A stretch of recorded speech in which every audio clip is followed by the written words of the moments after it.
Hi guys! Ngayon ay itatanim na natin ang ating sayote.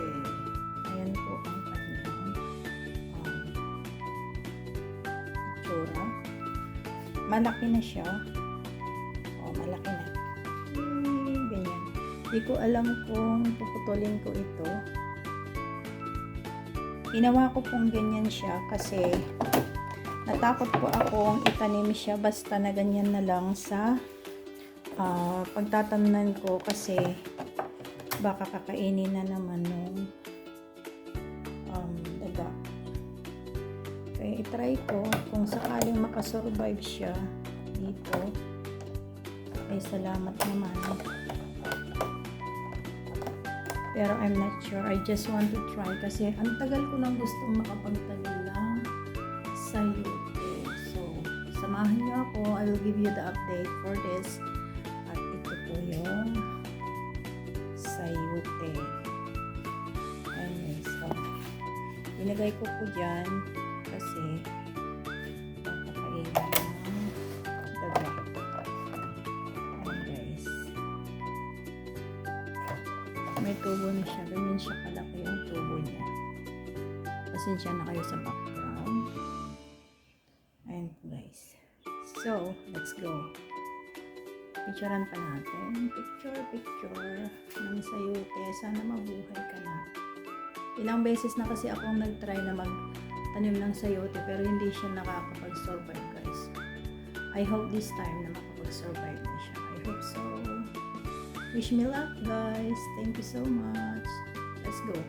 So, dito ko siya itatanim guys kasi sana hindi ukayin ulit ng friend natin na daga.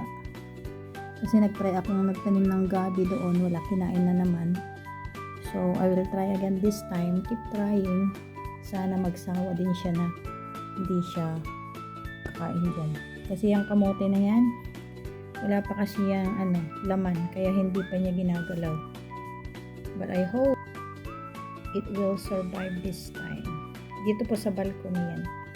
Yan po yung tinatamnan ko ng gulay-gulay. I will try again this time. Yan guys. Diyan natin siya itatanim. Ay, yung una nandyan pa rin pala. Yung una kong tinanim nandyan po.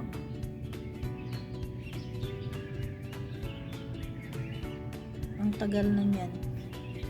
Kasi kinakain eh. I hope this time na hindi na kakainin. Dito ko yan itatanim. Aalisin ko to. Dapat akong inilagay dito. Parang meron. Ay, meron pala akong linagay dyan.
Sana this time guys ay mag-success na itong way kong pagtatanim ng sayote. Kasi ilang beses na talaga akong nag-try na magtanim ng sayote.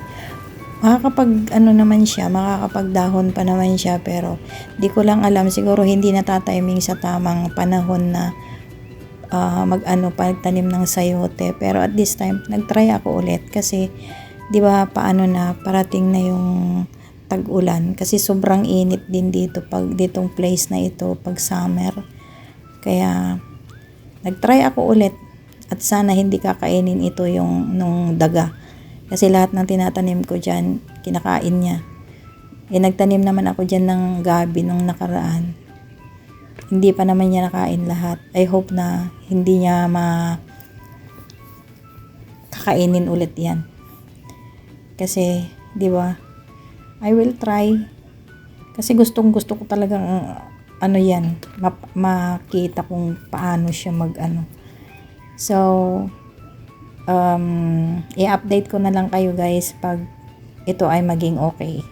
Diba? So, maraso ngayon, I hope na maging successful someday. Thank you for watching everyone. And maraming salamat sa mga lagi support sa akin. God bless us all. Thank you.